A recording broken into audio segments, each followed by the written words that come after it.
자, 선생님들 만나서 반갑습니다. 현장에서 적용하는 맛있는 수학이라는 주제를 갖고 우리 예비교사 선생님들과 얘기를 나눌 저는 포항제철고등학교에 근무하고 있는 강수현이라고 합니다.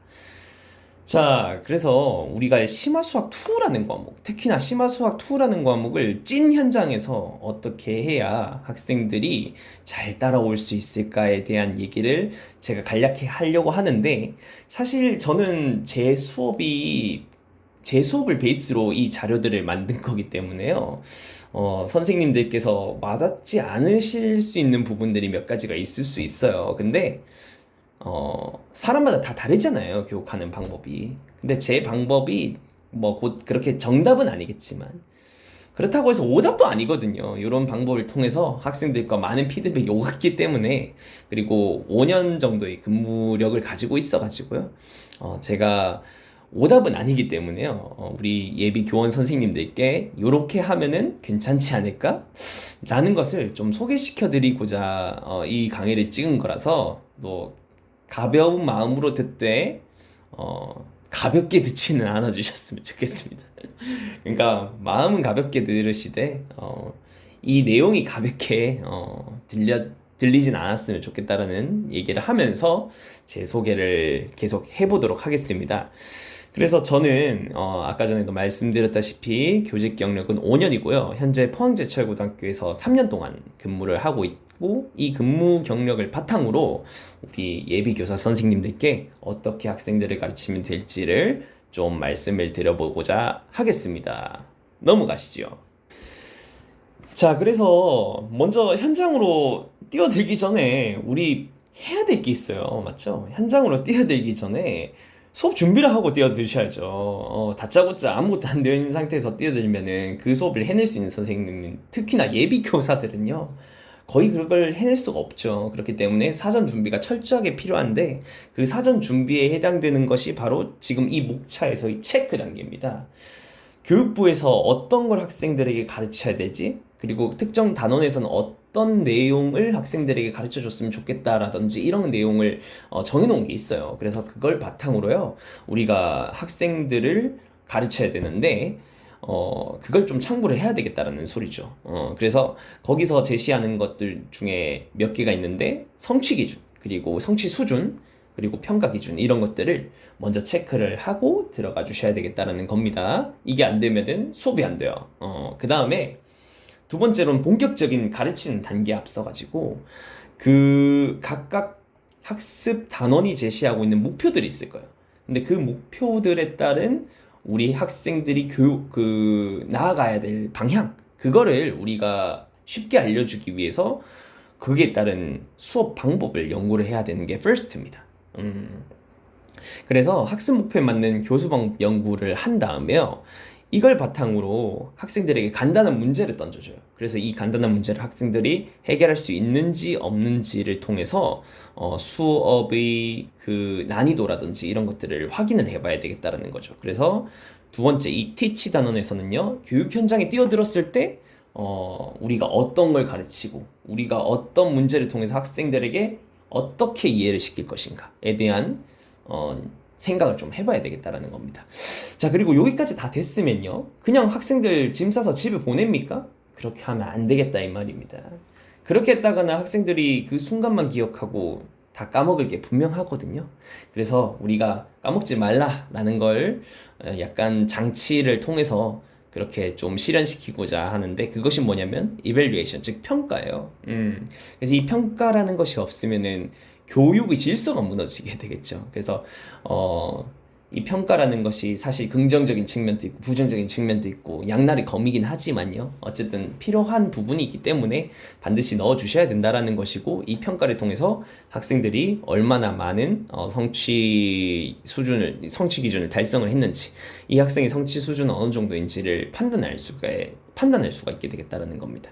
그래서 이걸 통해서 피드백을 해가지고 또다시 체크하고 티치하고 이밸류에이션 하고 또 피드백 받아서 체크하고, 이런 식으로 이제 쭉쭉쭉쭉 진행하시면서 수업을 개선시켜 나가시면 되겠다라는 거죠. 그래서 이게 기본적인 내용이고요. 이제부터 본격적으로 체크 단원부터 이밸류에이션 단계까지 어떤 식으로 하면 되는지 구체적으로 좀 말씀드리겠습니다. 자, 첫 번째로는 체크 단원입니다. 그래서 이 체크 단원에서 아까 전에 말씀드렸죠. 교육부에서 정한 성취 기준이랑 평가 기준을 보통 반영을 많이 한다라고 말씀을 드렸죠. 그래서 저는 여기서 모든 단원을 다 설명드릴 수는 없고요. 대표적인 단원, 즉 2차 곡선에 해당되는 단원 중에서 포물선의 정의, 그리고 포물선의 접선의 방정식과 관련된 얘기를 우리 교사 선생님들과 함께 얘기를 해보고 싶어서 들고 왔습니다. 자, 그래서 현재 교육과정 성취 기준에 따른 포물선의 정의와 접선의 방정식의 그 내용을 들고 왔는데, 포물선의 뜻을 알고 방정식을 구할 수 있다. 그리고 2차 곡선과 직선의 위치 관계를 이해하고 접선의 방정식을 구할 수 있다. 이런 식으로 간단하게 나와 있는데요. 사실 이렇게 간단하게 나와 있는 것만으로는 우리가 조금 부족해요. 포물선의 뜻을 알고 포물선의 방정식을 구할 수 있다? 아니, 뭐 어떤 걸 가르치자는 거야? 뜻이랑 방정식만 가르치면 되는 거야? 근데 방정식을 또 어떻게 가르쳐야 되는 거야? 뜻은 어떻게 설명해 줘야 되는 거야? 이런 게 하나하나 다 의문이라는 거죠. 그래서 그것들을 뒤에 조금 더 자세하게 뜯어가지고 설명을 하게끔 제가 구성을 다 해놨고요. 자, 오른쪽으로 당장 넘어가도 조금 자세하게 제가 저걸 상중하로 나눠가지고 묘사하고 있는 걸 볼 수가 있으실 텐데, 특히나 상에 제가 빨간색으로 표시를 한 이유는요. 우리가 수업을 보통 중위권 학생들을 대상으로 많이 진행을 하려고 하시잖아요. 근데 저는 그건 조금, 제 입장에서는 그건 조금 아쉽지 않나라고 생각을 합니다. 왜냐면 우리가 100을 준비하면 학생들이 거기에 따라서 50만 이해를 한다고 해도 많이 얻은 거거든요. 그렇다면 우리가 200을 준비하면 학생들이 100 정도를 얻어갈 수 있지 않을까라는 생각에 저는 무조건 상을 기준으로, 그러니까 많은 내용을 그리고 좀 알차게 진행시키고자 이런 식으로 상에 포커스를 두고 수업을 준비를 하거든요. 그래서 우리 예비 교사 선생님들도 상을 기준을 두고 좀 수업을 진행해 주셨으면 좋겠다라는 관점에서 이렇게 말씀을 드리는 겁니다. 물론 수업이 난이도가 상이 된다라는 것은 아니에요. 여기서 말하는 상을 가만히 읽어보면요, 포물선의 방정식과 관련된 여러 가지 문제를 해결하고 그 과정을 설명할 수 있다, 이렇게 되어 있잖아요. 그래서 포물선과 관련된 포물선의 방정식과 관련된 진짜 다양한 문제를 학생들에게 줍니다. 그 문제는 쉬운 것부터 시작을 해서 약간 다소 난이도가 있는 것까지 다 나와 있겠죠. 그러면 학생들이 어느 부분에서 약하고 이런 것들을 스스로 체크할 수 있는 반성적 자세를 기를 수 있는 그런 활동이라고 생각하기에 저는 무조건 최대한 많은 활동을 담은 상 영역을 강조합니다. 그래서 우리 예비 교사 선생님들도 학생들을 가르칠 때 조만간 교생 실습을 가실 분들도 계시겠죠? 그런 분들은 꼭 교생 실습 하실 때 평가 기준의 가장 윗단계와 밑단계를 참고하셔가지고요, 수업을 알차게 준비해 주셨으면 좋겠습니다. 자, 넘어가 보도록 할게요. 자, 이제는 성취 수준으로 왔습니다. 마찬가지로 포물선에 관련된 성취 수준을 제가 조사를 해서 가지고 왔는데, A, B, C, D, E의 5단계로 구성이 되어, 아니죠. 죄송합니다. 아니죠. 5단계로 구성되는 게 맞죠. 그래서 원래 A, B, C, D, E의 5단계인데, 저는 그 중에서 A, B, C 또 3개만 이렇게 한번 가지고 왔습니다. 사실 D와 E에 맞춰가지고 수업을 준비한다? 그것은 좀 하위권 학생들을 위주로 수업을 하겠다라는 소리인데, 뭐 어떻게 보면 또 하위권 학생들이 그 교육권을 보장해 줄 수 있는 것이다라고도 생각을 하지만요, 사실상 수업의 질 자체가 떨어지기 때문에요, 저는 그 방법을 선호하지는 않고요, 여기 있는 성취 수준 A 단계를 기준으로 수업을 진행을 하고 있습니다. 그래서 이 A 단계와 B 단계, C 단계의 각각의 차이를 조금만 짚어보자면요, A 단계는 정확하고 유창하게 설명할 수 있다라고 얘기하고 있는데, B단계는 정확하게 설명한다라고 되어 있고, C단계는 그냥 단순히 설명할 수 있다라고만 얘기하고 있어요. 그렇기 때문에 A에서 B, B에서 C 단계로 하나씩 내려가면서 설명의 정도가 어느 정도인지를 우리가 알 수 있겠다라는 거죠. 그래서 논리적 비약에 맞게 딱딱딱딱 잘 설명할 수 있는 학생이 A, 조금은 부족하지만 설명할 수 있는 친구는 B. 근데 이거를 설명은 하고 이유는 좀 많이 못 찾는다 이러면 C 이런 식으로 쭉쭉쭉 내려가게 되는 거죠. 그래서 저는 학생들이 어쨌든 간에 정확하고 유창하게 해당 개념을 설명할 수 있고 그런 것들을 종합적으로 해서 문제를 해결할 수 있는 것을 최종적인 목표로 두고 있기 때문에 무조건 저는 A 단계를 기준으로 수업을 진행하려고 합니다. 그리고 실제로 이런 A 단계에서 우리 교육부가 정한 역량들 있잖아요. 그런 역량들도 보이게 되는데요. 정확하고 유창하게 설명할 수 있다. 의사소통 역량이죠. 맞죠? 그리고 성질이라든지 이런 것들은 문제 해결 능력일 거고요. 비판적으로 평가, 반성적 역량입니다. 그리고 다양한 관점에서 이런 것들을 제시할 수 있겠느냐라는 거죠. 그러니까 창의 융합적 사고에서도 이런 것들을 할 수 있겠느냐라는 겁니다. 그래서 되게 많은 역량들도 내재하고 있으니까요. 요것들을 우리가 잘 알고 계셔야 되겠다라는 겁니다. 그래서 실제로 A 단계를 기준으로 수업을 준비하면은 보다 질 좋은 수업이 될 수 있을 것이다. 넘어갑시다. 자, 이로써 이제 체크 단계에서 해야 될 것들은 끝이 났어요. 체크 단계에서 어떤 것들을 가르치면 되겠구나라는 것을 다 봤죠. 자, 이제 본격적으로 체크 단계에서 이제 넘어왔습니다. 어디로 넘어왔나요? 우리가 티치 단계로 왔습니다. 그래요. 이제 어떻게 가르치는지 알아야 되겠죠. 그래서 저 같은 경우는요, 학습 목표, 즉 교과서에 있는 학습 목표를 상당히 많이 봅니다. 그래서 각각의 포물선이 정의, 그리고 접선의 방정식에 대한 학습 목표를 제가 들고 왔는데요. 이 학습 목표를 먼저 한번 읽어보도록 할게요. 자, 그래서 포물선의 정의 같은 경우는 두 가지의 학습 목표가 있어요. 포물선의 뜻 안다, 그리고 포물선의 방정식을 구할 수 있다. 이렇게 두 가지로 되어 있다라는 거 우리가 예전에 계속 봤잖아요. 아까 전에도. 그래서 뜻과 방정식. 그리고 접선의 방정식도 마찬가지로 포물선과 직선의 위치 관계를 이해하고 접선의 방정식을 구할 수 있다. 이런 식으로 적어놨는데 사실 이 정도에서 끝이 나면은 되게 아쉽습니다. 맞죠? 왜 그러냐? 우리가 단순히 이런 학습 목표에 적혀 있는 이 글들이 의미하는 게 뭐냐면 정말 단순해 보이거든요. 포물선의 뜻을 안다? 그냥 뜻만 알면 되는 거 아닌가? 방정식을 구할 수 있다? 그냥 방정식만 구하면 되지. 이런 식으로 그냥 직독직해 버리시는 예비 교사분들이 좀 많을까봐 걱정이 됩니다. 그래서 이렇게 학습 목표를 분석하는 것이 아니라요. 단순히 학습 목표 있는 대로만 문제를 해석하지 않고 학습 목표 속에 담긴 의미를 찾아가지고요. 우리 학생들에게 가르칠 수 있는 교사의 전문성을 갖춰야 된다라고 저는 생각을 하거든요. 그래서 이것을 해석을 할 때 이렇게 해석을 해주시면 좀 좋을 것 같아요.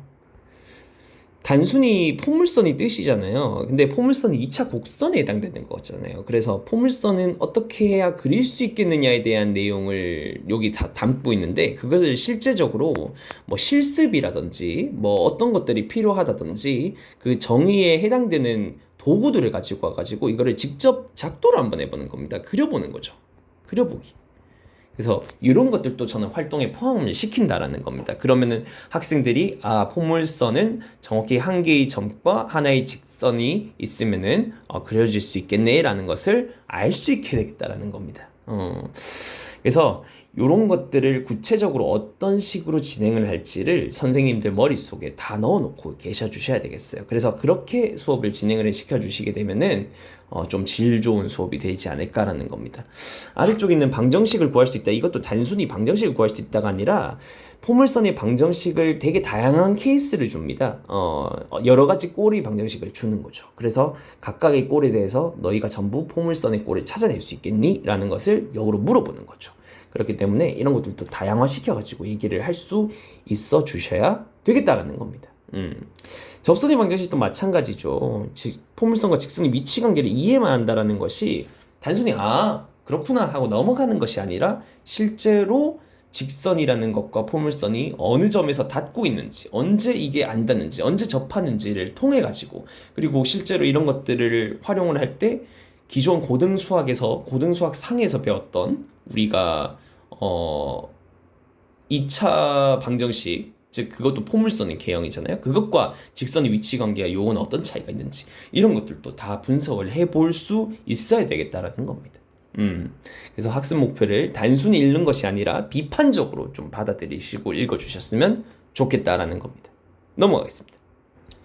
그래서 다음과 같은 이런 두 문제를 제가 대표적인 문제 예시로 좀 들고 왔어요. 그래서 이것들이 포물선과 직선을 가장 잘 설명할 수 있는 예시들이라고 생각을 해서 들고 왔는데, 이 문제들을 뭐 우리가 푼다라는 개념이라기보다는요, 여기서 포물선이 정의가 왜 중요한지 이런 것들을 강조를 하고 싶어가지고 제가 가지고 온 예시입니다. 그래서 첫 번째 문제부터 간단하게만 보면요. 이러한 포물선이 존재를 하게 될 거고, 그 초점은 이제 여기 3이라고 이렇게 되어 있을 건 이제 우리 예비교사 선생님들도 다 아실 겁니다. 그래서 사실 초점이 있으면 준선도 존재하고요. 이 준선까지 우리가 가지고 이 포물선을 그렸다라고 생각을 하면 되겠다라는 거죠. 그래서 여기 있는 포물선의 성질, 한 점과 초점 사이의 거리가 여기서의 한 점과 직선 사이의 거리, 이것과 같아야 된다라는 것을 이용을 해가지고 포물선 성질을 통해서 해당 문제를 해결을 해주시면 되는 간단한 문제예요. 그래서 포물선의 정의가 왜 중요한지를 우리가 알 수 있는 대목이 된다라는 겁니다. 그래서 포물선의 정의를 다시 한번 읽어보면, 한 점과 한 직선으로부터 같은 거리만큼 떨어진 점들의 자치가 포물선이 된다라는 걸 이런 식의 성질을 통해서 확인을 할 수가 있다라는 거죠. 그래서 대표적인 문제로 가지고 와봤고요. 밑에 있는 문제도 마찬가지입니다. 자, 밑에 있는 문제도 마찬가지고요. 밑에 있는 문제 같은 경우는 요 포물선이 이제 이런 식으로 생겼을 거잖아요. 근데 이 친구에다가 마이너스 2x 플러스 k라는 녀석이 접한대요. 근데 마이너스니까 기울기가 이런 식으로 의미 기울기를 띠게 될 거고, 이 친구가 얘랑 접하려면은 k 값을 움직이면서 어디서 접할까를 알아봐야 되는데, 정확히 요 지점에서 딱 만나게 되겠죠. 그럼 요때의 k 값을 이제 구하면 되는 거니까, 요 친구를 우리가 고등학교 1학년 때 2차 방정식 해가지고 포물선과 직선의 위치 관계를 기억을 해가지고 좀 활용을 시켜서 문제를 해결하면은 충분히 구할 수가 있게 되겠다라는 거죠. 그래서 대표적인 문제들로 이런 단순한 계산 혹은 단순한 정의 문제를 일단 가지고 와가지고 포물선은 이런 성질이 있단다라는 것을 학생들에게 직접적으로 얘기를 해주면은 일단 학생들이 흥미를 자극하는 데는 충분히 도움이 되실 거라고 생각합니다. 자, 물론 이런 간단한 문제도 있겠지만요, 조금 있다가 나올 복잡한 문제 역시 해결할 수 있어야 되겠죠. 그래서 곧바로 이렇게 복잡한 문제들이 나와 있는데요. 총 1번, 2번, 3번, 4번, 5번 이렇게 5가지 예시를 통해서 제가 좀 세부적으로 나눠가지고 좀 구성을 해봤습니다. 왜 이렇게 구성을 했냐면, 아까 전에 앞서서 우리가 봤던 요런 내용은 단순히 포물선의 정의, 그리고 직선과 포물선이 만났을 때는 어떤 성질이 있을까라는 걸 단순하게 계산의 영역으로만 우리가 봤다면은, 이제 이런 것들을 정확히 왜 등장할 수밖에 없었고, 포물선 정의가 왜 중요할 수밖에 없었으며, 포물선과 직선이 만났을 때 접선의 관계가 이렇게 될 수밖에 없었다라는 것을 순서대로 설명을 할 수 있게끔 제가 이렇게 구성을 해 놓은 겁니다. 그래서 이런 단계를 따라가면서 학생들이 이래서 포물선이라는 것이 중요하구나, 이래서 포물선이 정의가 가장 중요했구나, 이래서 포물선과 직선이 만났을 때 방정식을 구할 수 있는 것이 너무나도 중요하구나 라는 것을 학생들이 스스로 이해하고, 이 사고를 바탕으로 스스로 성찰하고 반성하고 해서 자기 스스로 창의적 인재를 스스로 만들 수 있는 이런 단계까지 갈 수 있다라는 거죠. 자, 그래서 1번 먼저 한번 가만히 살펴보시면요, 포물선 위에 한 점과 거기에 해당되는 접선의 방식 일반적으로 구하라라는 식을 우리가 가지고 문제로 냈어요. 실질적으로 이제 교사 선생님들도 다 알다시피 이런 식으로 등장을 하게 되잖아요. 근데 이거를 직접적으로 유도할 수 있게끔, 그리고 요걸 유도하는 단계에서 2번 역시도 같이 유도가 되는데 그 성질을 놓치지 말라고 적어 놓은 겁니다. 그래서 이 친구를 실질적으로 우리가 그려보면요, 약간 이렇게 된다라는 거죠. 제가 저거를 직접적으로 설명드리진 않을 거고요. 이런 식으로 이제 된다라는 것 정도만 우리가 좀 알려드리고요. 넘어가도록 하겠습니다. 그래서 이렇게 초점과 준선 사이에 포물선이 이렇게 나타났다라고 생각을 한번 해보고요. 여기 한 점이 P라고 했을 때 여기에 해당되는 접선이 이렇게 존재하게 될 겁니다. 그래서 이 친구를 저기 접선이라고 한번 생각을 해봅시다. 이렇게요. 실질적으로 여기서 이렇게 만나고 있다라고 한번 가정을 해보죠. 그때의 이 점을 우리가 T라고 얘기를 하고 있네요. 그때 문제가 요구하는 게 뭐냐면은 FT와 FP가 이거 두 개가 서로 같겠느냐라는 건데요. 당연할 수밖에 없는 게, 요 좌표가 우리가 요 식을 토대로 계산하는 마이너스 x1이 나와요. 마이너스 x1, 0가 나오고, 요 좌표가 우리가 p, 0이었으니까요. 요걸 기준으로 해가지고, 여기 있는 이 준선의 성질 있잖아요. 요 성질을 이용을 해가지고, 여기 길이가 우리가 p라는 사실을 알고 있고요.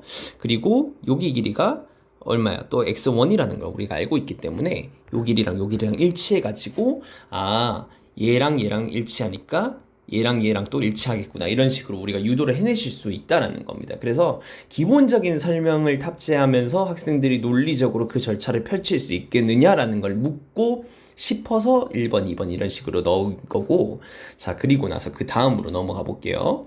그 다음에는 대칭축에 평행하게 움직이는 전파는 반사면에 닿는 모두 한 지점에 모이는 이유를 또 설명을 하라고 했는데, 요건 역시 포물선의 성질에 대한 얘기를 하고 있습니다. 그래서 실질적으로 여기서 이렇게 빛을 반사한다라고, 이렇게 준다라고 했을 때 그것이 초점 쪽으로 이렇게 오겠느냐라는 것을 설명하기 위해서 입사각과 반사각이 같다라는 사실을 통해서 이것을 증명할 수 있는 거고, 그거는 아까 전에 여기 있는 1번과 2번의 과정을 통해서 증명할 수 있음을 보이는 거죠. 그래서 실제로 그것이 적용이 되는지를 3번의 실생활 예시를 바탕으로 문제를 좀 돌려서 가지고 온 겁니다. 그래서 이런 문제를 푸는 과정에서 학생들은 초점이 가지는 역할과 준선이 가지는 역할, 그리고 포물선 자체가 어떤 정의를 띠고 있지, 그리고 접선과는 어떤 성질을 띠고 있지, 이런 것들을 다 파악할 수 있겠다라는 거죠.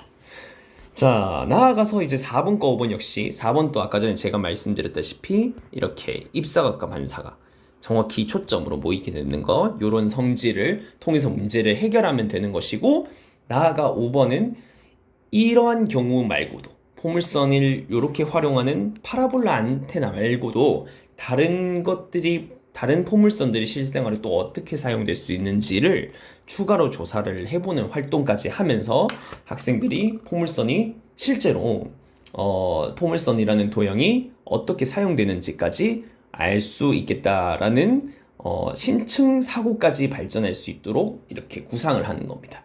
자, 그래서 중요한 건 이거예요, 선생님들.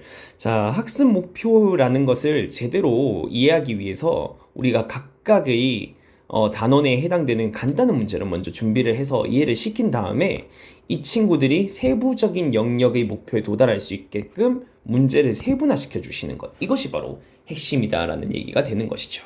그래서 요것만 좀 잘 지켜주시면은 선생님들이 수업이 오답이 될 확률은 없다라는 겁니다.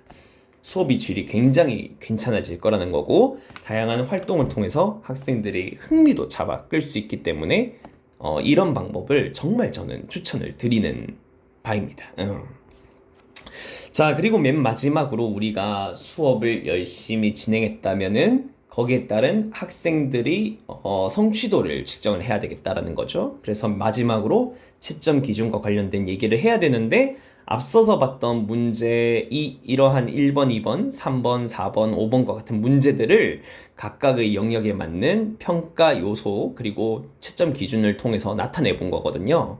그래서 1번 문제 같은 경우는 접선의 방정식을 구하는 단순한 문제였어요. 그렇기 때문에 방정식 옳게만 구하면 만점을 줬습니다. 근데 이것도 세분화해가지고 배점을 나눠서 줬는데, 그 이유는 무엇이겠습니까? 각각 뭔가 논리적으로 설명은 괜찮겠으나 답이 틀렸습니다.